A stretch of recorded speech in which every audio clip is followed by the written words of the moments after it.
नमस्कार दोस्तों, पाठशाला चैनल में आपका स्वागत है। दोस्तों आज हम लोग एक्सरसाइज 7.2 को सॉल्व करेंगे, जो कि हमारा जहाँ से छूट गया था उसके बाद से सॉल्व करेंगे। ठीक है, तो हमने जो है 11 तक क्वेश्चन को सॉल्व किया था, 1 से लेकर के 11 तक। आपने नहीं देखा है तो देख लीजिए, ठीक है ना।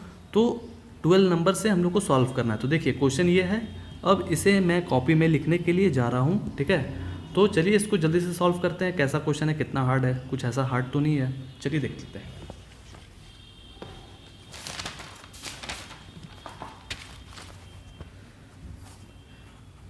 एक्सरसाइज 7.2 का हमारा 12 नंबर क्वेश्चन है। 12 नंबर क्वेश्चन क्या है जी, x³ - 1 और इधर 1/3 इंटू x⁵। चलिए इस टाइप का क्वेश्चन हमारे पास आ जाता है। तो अगर एग्ज़ाम में हम बैठे हुए हैं, आपको तो पता है ना इस टाइप का क्वेश्चन में हमको कौन सा दिमाग लगाना है। तो देख रहे हैं कि ये अलग है, ये अलग है, u/v टाइप का नज़र आता है देखने से। तो आप क्या लगाइएगा, अगर ऐसा केस रहता है u/v, u/v का फॉर्मूला टाइप का केस रहेगा, तो आप लोग को क्या लगाना है दोस्तों, t।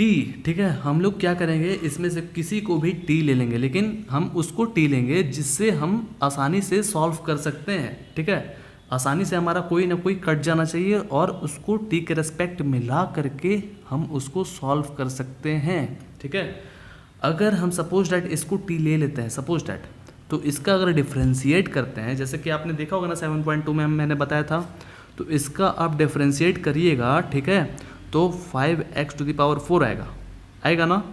तो देख रहे हैं कि इसका कोई फ़ायदा नहीं है, क्योंकि ये हमारा इसको जो है नहीं काट पाएगा। ठीक है, क्योंकि ये जो 5x⁴ जो आएगा वो मल्टीप्लाई हो जाएगा इसमें भी और इसमें भी। ठीक है, तो कोई फ़ायदा ऐसा है नहीं, t में आ ही नहीं पाएगा। तो हम क्या करेंगे कि इसको जो है x³ - 1 को जो है t मान करके देखते हैं कि क्या ये वर्क करता है। ठीक है, तो देखिए अगर इसको हम लोग t मानते हैं तो डिफ्रेंशिएट तो करना पड़ेगा। तो जैसे ही इसको डिफ्रेंशिएट करिएगा तो 3x² आ जाएगा और इसका 0। तो सिर्फ बचा क्या यहाँ पर, 3x²। दोस्तों ध्यान से सुनिएगा, कोई ऐसी क्वेश्चन जो है हार्ड नहीं है। ठीक है, 3x² आया, तो 3x² जैसे ही आएगा तो आप देखिएगा कि dx, जैसे ये dx है ना, dx के रिस्पेक्ट में अभी इंटीग्रेशन लगाएंगे तो dx हो जाएगा। ठीक है, तो आप देखिएगा ये कि ये जो है 3x² नीचे चला जाएगा और ये कट जाएगा। ठीक है, ये कटेगा और ये t रहेगा, तो बहुत ज़्यादा चांस बन जाएगा पूरा t में कन्वर्ट होने का। अब आप बोलिएगा कि इसके पास तो 3x² है, इसको काटेंगे तो यहाँ पे तो फिर से x³ बच जाएगा। तो हम देखिए अब कौन सा इसमें गेम खेलेंगे, बहुत ही इजी गेम है। कुछ नया ट्रिक लगाएंगे, नया ट्रिक क्या, वही ट्रिक है, बस कुछ हल्का सा ट्रिक लगाना है। ठीक है, तो x³ जो है कैसे मदद करेगा देखिएगा। अब ध्यान से देखिएगा क्वेश्चन को, बहुत ही मज़ा आएगा क्वेश्चन बनाने में। तो सबसे पहले आपको क्या करना है, लेट t = x³ - 1 ले लीजिए सबसे पहले। फिर उसके बाद क्या करते हैं, इसको डिफ्रेंशिएट करते हैं। तो इसका जानते हैं ना आप लोग, डिफ्रेंशिएट क्या होता है, 3x⁴। अब देखिए 1 है, तो 1 का तो आप लोगों को पता होगा 0 होता है डिफ्रेंशिएट। तो बिना समय बर्बाद किए हुए जल्दी से आगे बढ़ते हैं। तो ये dx का था। ठीक है, तो हम लोग जैसे जानते हैं, जैसे इसमें इंटीग्रेशन लगाएंगे तो dx लिखेंगे। तो dx की जगह पर हमको क्या, dx की जगह पर अगर सपोज डेट बोल दिया गया तो क्या लिखेंगे, तो dx की जगह पर dx को अकेला करिए और 3x जो है स्क्वायर उधर चला जाएगा तो नीचे चला जाएगा ना, बहुत ही ईजी था। 3x² नीचे चला गया और dx, तो यानी कि यहाँ पर dx का वैल्यू हमारा निकल गया ना। तो dx का वैल्यू दोस्तों निकला, तो जहाँ पर हमको मांगा जाएगा dx का वैल्यू वहाँ हम पुट कर देंगे ना आराम से वैल्यू को। कितना इजी था। ठीक है, तो देखिए इसको कैसे सॉल्व कर रहे हैं। तो इसको सबसे पहले इंटीग्रेट करेंगे, x³ - 1 जो चीज़ लिखा हुआ है बस उसी को लिख दीजिए और इंटीग्रेशन का साइन दे दीजिए। और देने के बाद इसको कैसे शुरुआत करेंगे, आप सबसे पहले क्या करिएगा, इसकी जगह पर क्या है, क्या माने हम, t माने है ना, हमको पूरा को t में कन्वर्ट करना है, तभी ना इंटीग्रेशन हो पाएगा। तो आपको जो है यहाँ पर t लिख दिए। अब t का पावर कितना है, 1/3 है ना, एकदम आराम से लिख दीजिए। अब यहाँ पर x⁵ है, क्योंकि हम इसको कुछ t नहीं ना माने हैं। अब यहाँ पर क्या करना आपको, dx, हमको जो है dx को dt बनाना है ना, क्योंकि पूरा को t बनाना है, लेकिन अभी तक ये नहीं बना है, तो इसको भी बना देंगे। देखिए कैसे बनेगा। तो क्या होगा ना कि dx के जगह पर आप लिखिएगा dt बाई 3x²। ठीक है, तो जैसे ही इसको काटिएगा तो इसके पास 5 ठो x है दोस्तों, और इसके पास 2 ठो x है, तो कटेगा तो इसके पास 3 ठो x बचेगा ना। आ रहा है ना समझ में, बहुत ही ईजी था। तो अब क्या करेंगे कि ये जो है t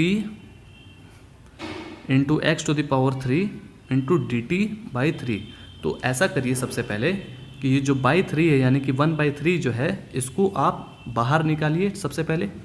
तो चलिए 1/3 बाहर निकालें और जैसे लिखा हुआ था वैसे ही लिख दीजिए,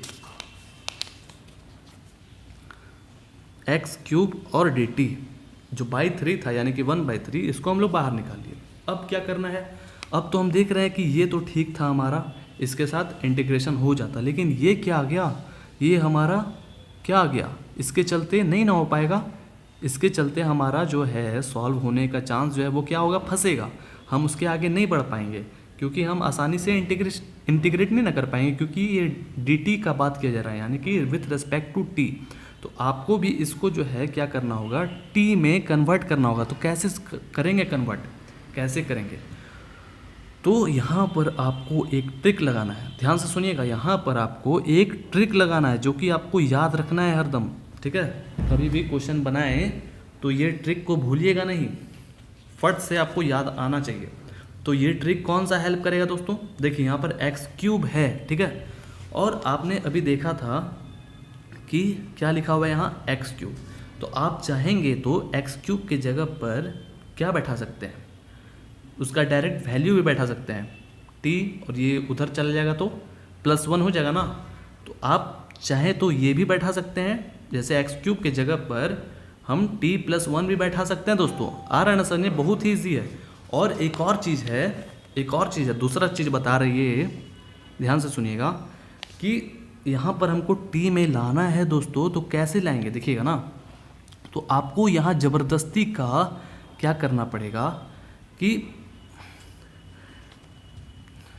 x³ -1, तो आप बोलिएगा यहाँ पर तो x³ -1 नहीं था, x³ -1 नहीं ना था, तो हम t में ला रहे हैं। जैसे आपको हम यही सजेस्ट करेंगे कि आराम से आप क्या करिएगा ना कि x³ है ना, देखिए यहाँ पर देखिए दिखा रहे रफ में, x³ के जगह पर क्या लिख सकते हैं, तो x³ इधर है ना = के इस तरफ है, और ये -1 को उधर बुलाइएगा तो t+1 हो जाएगा ना। तो आप x³ की जगह पे t+1 लिख सकते हैं एकदम सिंपल वे में। लेकिन एक और मेथड सीखिए, काम कभी आ सकता है। तो हमने यहाँ पर x³ -1 लिख दिया, तो आपने बोलिएगा, आप ऑब्जेक्ट करिएगा कि ऐसे कैसे हो सकता है। आप -1 अपने मन से दे दीजिएगा क्या, तो हम अपने मन से नहीं, हम बोल दें कि एक और +1 बैठा दे रहे हैं, ठीक है, एक और +1 बैठा दे रहे हैं। अब तो कोई ऑब्जेक्शन तो होना नहीं चाहिए, ताकि फिर से अगर इसको काट दें, प्लस माइनस माइनस काट दें तो ये तो 0 हो जाएगा। तो यहाँ फिर से x³ हमारा बच जाएगा ना, सेम टू सेम हो गया, ऐसा समझ में। तो आप इसके जगह पर अब t तो बैठा सकते हैं ना, क्योंकि x³ -1 जो है वो क्या है, t है। ठीक है, आ रहा है ना समझ में दोस्तों। इसके जगह पर हम t बैठाए, बैठ गया, फिर आगे प्लस है, फिर 1, फिर dt। ठीक है, अब तो हम आसानी से अब सॉल्व कर सकते हैं, सब t में कन्वर्ट हो गया है। और इसको अब क्या करेंगे, मल्टीप्लाई कर देंगे, और इसको भी मल्टीप्लाई कर देंगे। तो आपको पता होगा ना, जब भी आप मल्टीप्लाई करिएगा इसका जो पावर है वो क्या हो जाता है, ऐड हो जाता है। तो चलिए इसका पावर को ऐड करते हैं, 1/3 लिखिए, और t 1/3, फिर जब भी मल्टीप्लाई होगा तो ऐड हो जाएगा इसका पावर 1 है ना, और फिर इसके बाद बीच में प्लस है, फिर इसमें मल्टीप्लाई होगा तो सेम टू सेम हो जाएगा क्योंकि 1 है। आया समझ में दोस्तों। क्या लिखिएगा, dt। ठीक है, अब यही चीज़ को हम नेक्स्ट पेज में लिख रहे हैं, तब तक वीडियो पॉज करते हैं, देखिएगा यही चीज़ देखने के लिए आपको नेक्स्ट पेज में भी मिलेगा। ठीक है दोस्तों, देखिए हम लोग अब जो है लिख लिए हैं। ठीक है, अब क्या करना है, सबसे पहले कि इसको हम लोग एलसीएम यानी कि ऐड कर लेंगे। ठीक है, आराम से ऐड तो करने आता होगा ना इस टाइप का, तो t दीजिए। ठीक है, दे दिए। अब इसका एलसीएम 3 निकलेगा, और 3 1 जाए यानी कि 1 + 3 हो गया, और ये सेम टू सेम हो गया। ठीक है, अब यहाँ पर आपको ऐड कर लीजिए, बहुत ही ईजी था ऐड करना। t का पावर 4/3 प्लस t का पावर 1/3 dt, ये आपका हो चुका। अब यहाँ पर क्या करना है कि इसको अलग और इसको अलग हम लोग इंटीग्रेट करेंगे। ठीक है, और 1/3 जो है वो सब में शामिल है, याद रहे। तो चलिए 1/3 यहाँ लिखिए और t लगाइए, 4/3 लिखिए और dt लिखिए, क्योंकि dt भी सब में शामिल है। यहाँ पर भी 1/3 दीजिए और फिर इसके बाद जो है 1/3 dt लिखिए। ठीक है, अब 12 बारी से सबको आराम से इंटीग्रेशन कर लीजिए। तो सबसे पहले 1/3 लिखिए। अब चलिए इंटीग्रेशन करते हैं। तो इंटीग्रेशन पता ना कैसे होता है, 4/3 + 1, बहुत ईजी है, 4/3 + 1 और फिर इसके बाद 1/3 फिर से दीजिए। अब यहाँ पर t 1/3 + 1 1/3 + 1, फिर जब इंटीग्रेशन हो जाएगा तो +3 देना ना भूलें। ठीक है, और फिर इसके बाद जो है 1/3 इंटू, इसमें फिर से एलसीएम निकालना है। तो एलसीएम जैसे ही निकालिएगा इसका 3 हो गया, 4 + 3। ठीक है, तो जो चीज़ यहाँ पर था वही चीज़ है ना, तो इसमें भी हो जाएगा जस्ट 4 + 3/3। ठीक है, और फिर इसके बाद 1/3 इंटू, इसमें भी एलसीएम 3 निकाले। अब यहाँ पर 1 हो जाएगा और +3 हो जाएगा। ठीक है, और वही चीज़ है इसमें भी वैसे ही ऐड होगा।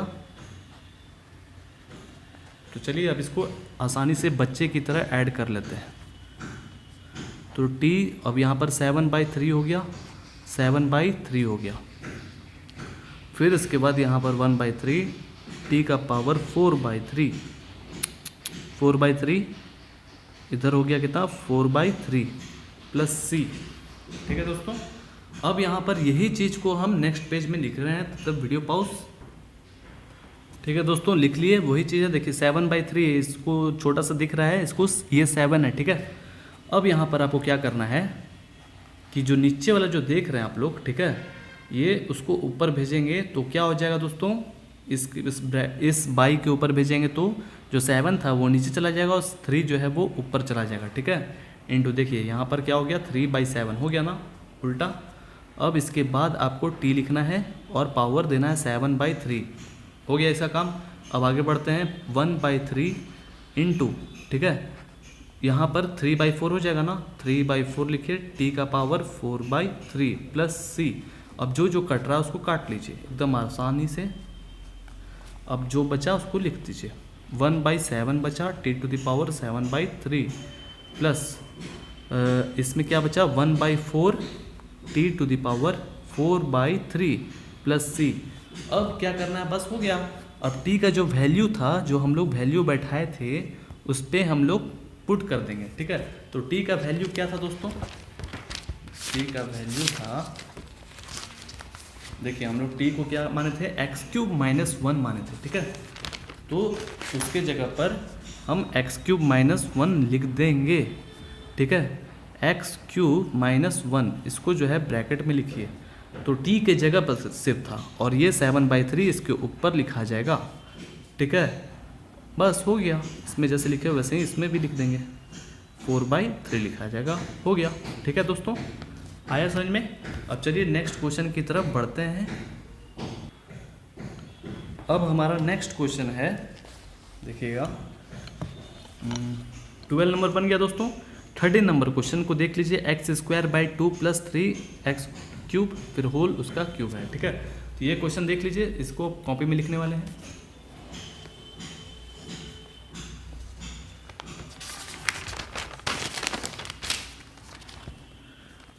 थर्टीन नंबर क्वेश्चन में है x²/2 + 3x³ का होल क्यूब।